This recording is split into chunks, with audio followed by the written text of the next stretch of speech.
সরকারি হাসপাতালে রোগী না দেখে প্রাইভেটে চেম্বার। প্রথমে ছবিটা দেখাবো আপনাদের। ধরা পড়তেই হাসপাতালে ছুট ডাক্তার। আপনি এখানে ডিউটি করছেন, প্রাইভেটে চেম্বার করছেন যে বলছেন না, যে আপনার তো ডিউটি 9টা থেকে সুপার হাসপাতালে, আপনি এখানে ডিউটি করছেন, প্রাইভেটে চেম্বার করছেন যে বলছেন না, যে ডাক্তারবাবু আপনার তো 9টা থেকে ডিউটি। ডাক্তারবাবু আরে পালিয়ে যাচ্ছেন কেন? আর ডাক্তারবাবু আপনার তো 9টা থেকে ডিউটি। ডাক্তারবাবু কোথায় চলে যাচ্ছেন? ডাক্তারবাবু আপনার তো 9টা থেকে ডাক্তারবাবু ডিউটি। আপনি প্রাইভেটের লোক পয়সা দিয়ে এখানে আপনাকে দেখাচ্ছে। 11টা বাজতে যায়। আপনি তো সরকারি ডাক্তার, সরকারি হাসপাতালে ডিউটি আছে, 9টা থেকে তো ডিউটি আপনার। এখন তো 11টা বাজতে যায় ডাক্তারবাবু।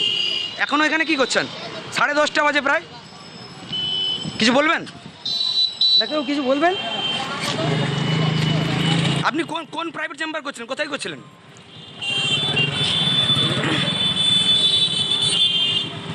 আপনি পালিয়ে যাচ্ছেন কেন ডাক্তারবাবু, বলুন।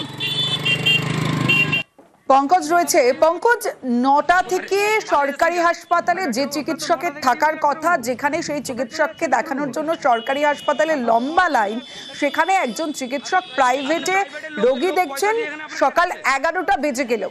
এই পুরো ঘটনাটা কোনো অভিযোগের ভিত্তিতে সামনে এলো? কিভাবে সামনে এলো পুরো বিষয়টা? দেখো, পুরো বিষয় যেখানে আমাদের নিজের টিন বাংলার ক্যামেরা যেখানে সঙ্গে দেখা গেল যে সুপার স্পেশালিটি হাসপাতালে চর্মরোগ বিশেষজ্ঞ ডাক্তার আহমেদ, তার চেম্বারের সামনে লম্বা লাইন। কখন না, প্রায় 9টা থেকে লম্বা লাইন দেখা গেল। সেই দেখালেই কিন্তু দেখা গেল যে ডাক্তারবাবু কোথায়। তখন খোঁজ দেখা গেল যে পাশে একটি সরকারি, যেখানে বেসরকারি একটি নার্সিংহোম রয়েছে, সেখানে গিয়েই তিনি কিন্তু প্রাইভেট চিকিৎসা, অর্থাৎ প্রাইভেট চিকিৎসা করছেন, সে পয়সার বিনিময়ে চিকিৎসা করছে। সেক্ষেত্রে তখনই যখন ধরা পড়লো যে তাকে জিজ্ঞাসাবাদ করা হয় ডাক্তার আহমদকে, তিনি কিন্তু তখনই ক্যামেরার সামনে থেকে বেরিয়ে বেদার দৌড় দিল সুপার স্পেশালিটি হাসপাতালে। তখনই রোগীরা যখন জিজ্ঞেস করা হয় কখন থেকে দাঁড়িয়েছেন, প্রায় 2 ঘন্টা থেকে তারা দাঁড়িয়েছেন এবং অস্বস্তি ভোগ করছেন যে সকাল থেকে 9টা থেকে 11টা পর্যন্ত আউটডোরে ডাক্তার দেখার কথা যে সুপার স্পেশালিটি হাসপাতালে। সেক্ষেত্রে ডাক্তারবাবু নেই। 11টা বেরিয়ে যখন 11:30 বাজে তখনও ডাক্তার আসে। তখন আমরা দেখি আমি একটি বেসরকারি হাসপাতালে চিকিৎসা করছি, বেসরকারি নার্সিংহোমে চিকিৎসা করছি। তখনই ডাক্তারবাবু ছুটে আসে সুপার স্পেশালিটি হাসপাতালে।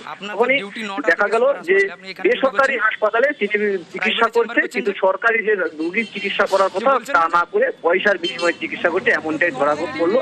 তবে সুপার স্পেশালিটি হাসপাতালে সুপারের সঙ্গে আমরা যোগাযোগ করলাম। তখন সুপার স্পেশালিটি হাসপাতাল বলছে হ্যাঁ, রোগীদের পরিবার থেকে অভিযোগ পেয়েছি, তার বিশেষ ব্যবস্থা নেওয়া হবে, এমনটাই জানিয়েছেন।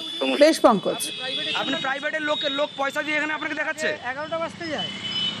আপনি তো সরকারি ডাক্তার, আউটডোর তো 9টা থেকে খুলে যায়। ডাক্তারবাবু আসেননি, এইমাত্র এলেন। এখন কটা বাজে? 11টা বাজে। কত দূর থেকে এসেছেন আপনারা? অনেক দূর থেকে এসেছি। 2 ঘন্টা এখানে দাঁড়িয়ে আছেন, ডাক্তারের দেখা নেই। তো একবার আমি কমপ্লেন পেয়েছি, ওনাকে আমি ওয়ার্নিং দিয়েছি, ওনাকে আমরা চিঠি ইস্যু করছি যে ওনাকে শুধরাতে হবে, নাহলে ওনার বিরুদ্ধে স্টেপ নেওয়া হবে। ওনাকে আগে ওয়ার্নিং দিয়েছি, কয়েকদিন শুধরেছিলেন, আবার হয়তো করছেন, এটা খবর পেয়েছি আমি। আবার ওনাকে লেটার ইস্যু করছি এবং আয়ত্ত থেকে জানাচ্ছি যে উনি এরকম করছেন। হ্যাঁ, এটা তো ঠিক নয়, একদমই তো ঠিক নয়, এটা আমি তো মানছি। এবার আমার নজরে এসছে, আমি স্টেপ নেওয়ার চেষ্টা করছি, তাহলে নেওয়া সম্ভব।